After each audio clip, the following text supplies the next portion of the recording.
बड़ी खबर, जहां गोला में सपा की हार पर मायावती का ट्वीट आया है, जहां यूपी के खीरी का गोला गोकर्णनाथ विधानसभा उपचुनाव भाजपा की जीत से ज्यादा सपा की 34,298 वोटों से करारी हार के लिए काफी चर्चाओं में है। बीएसपी अब अधिकांशतः उपचुनाव नहीं लड़ती है और यहां भी चुनाव मैदान में नहीं थी, तो अब सपा अपनी इस हार के लिए कौन सा नया बहाना बनाएगी, ये मायावती ने ट्वीट कर कहा है। 2 ट्वीट उन्होंने लिखे हैं। दूसरे ट्वीट में मायावती ने कहा कि अब अगले महीने मैनपुरी लोकसभा व रामपुर विधानसभा के लिए उपचुनाव है। ये 2 ट्वीट है, देखिए आप। दूसरे ट्वीट में लिखा, आजमगढ़ की तरह ही सपा के सामने अपनी इन पुरानी सीटों को बचाने की चुनौती है। देखना होगा कि क्या सपा ये सीटें भाजपा को हराकर पुनः जीत पाएगी या फिर से वो भाजपा को हराने में सक्षम नहीं है, ये पुनः साबित होगा। ये मायावती की तरफ से 2 ट्वीट किए गए। बिल्कुल, इस ट्वीट का कंटेंट क्या है ये आपके सामने स्क्रीन पर है और 2 ट्वीट से अपनी बात कह रही हैं मायावती, और उनके कहने का लब्बो-लुआब ये है कि समाजवादी पार्टी ठीक तरीके से मैदान में थी ही नहीं, इस वजह से बीजेपी की ऐसी जीत हुई जिसमें जीत का अंतर काफी ज्यादा है। और ऐसे में उन्होंने आरोप ये लगाया कि समाजवादी पार्टी ठीक से उपचुनाव लड़ती ही नहीं है और यही वजह है कि बीजेपी की ऐसी जीत रही। 2 ट्वीट करके ये बड़ा आरोप लगाया समाजवादी पार्टी से। अगले महीने मैनपुरी लोकसभा और रामपुर में भी चुनाव होने हैं, जहां आजमगढ़ की तरह ही सपा अपनी पुरानी सीटों को खो देगी। तो यानी इस वक्त गोला के बहाने उन्होंने आने वाले उपचुनाव पर भी साध लिया है निशाना। और मायावती कहती हैं कि समाजवादी पार्टी ठीक तरीके से उपचुनाव लड़ती ही नहीं है, मैदान में ठीक तरीके से आती ही नहीं है। हमारे सहयोगी अनुभव इस पर ज्यादा जानकारी के साथ मौजूद हैं। अनुभव, मायावती यही कहना चाह रही है उपचुनाव को लेकर के समाजवादी पार्टी के बारे में, क्या उनका निशाना इस अखिलेश यादव के चुनावी दौरे पर ना जाने को लेकर है या कुछ और? देखिए, कल जिस तरीके से गोला गोकर्णनाथ उपचुनाव के नतीजे आए, उसके बाद समाजवादी पार्टी ने कुछ ट्वीट किए और ये कहा कि बसपा जानबूझकर बीजेपी को मदद करने के लिए वहाँ चुनाव नहीं लड़ी। 2022 की भी बात कही, तो कहीं न कहीं बसपा पर आरोप लगाए। पर आज बीएसपी सुप्रीमो मायावती ने पलटवार किया है, साफ तौर से समाजवादी पार्टी पर निशाना साधा है और ये कहा है कि जब 34,000 से ज्यादा वोटों से करारी हार सपा की हुई है, तो बीएसपी तो उपचुनाव ज्यादातर लड़ती नहीं है और इसके लिए अब समाजवादी पार्टी क्या बहाना बनाएगी।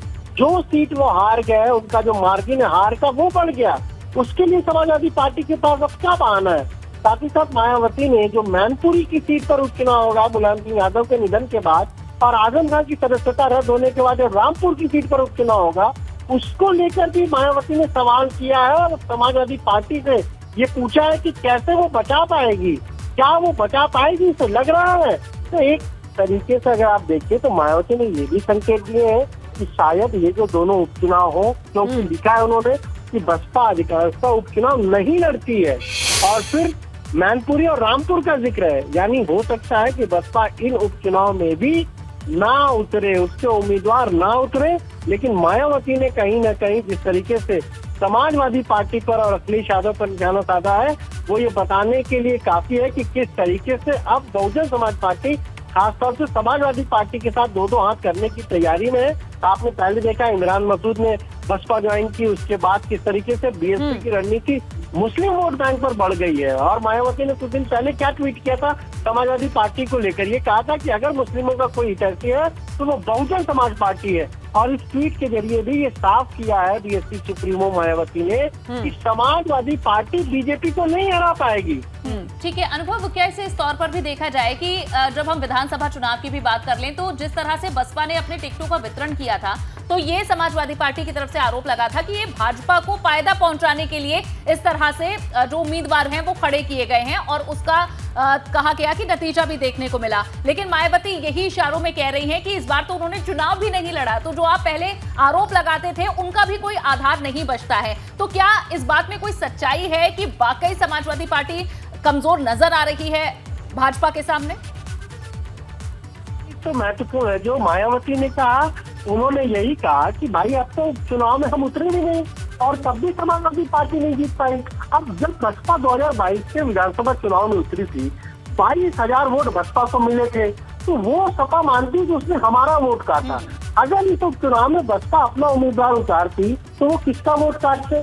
क्या वो सपा का वोट नहीं करता? और समाजवादी पार्टी के उम्मीदवार को 2022 में 97,000 वोट मिले थे, इस बार वो घटकर कितने रह गए? 90,000 रह गए। तो इन्हीं सारी आंकड़ों को लेकर मायावती ने ट्वीट किया है, हमला बोला है समाजवादी पार्टी पर, और साफ तौर पर कहा है कि समाजवादी पार्टी बीजेपी से नहीं जीत सकती, और तब जब बसपा उपचुनाव में उतरी भी नहीं। बिल्कुल बिल्कुल। चलिए, बहुत बहुत शुक्रिया अनुभव, ये पूरी जानकारी देने के लिए।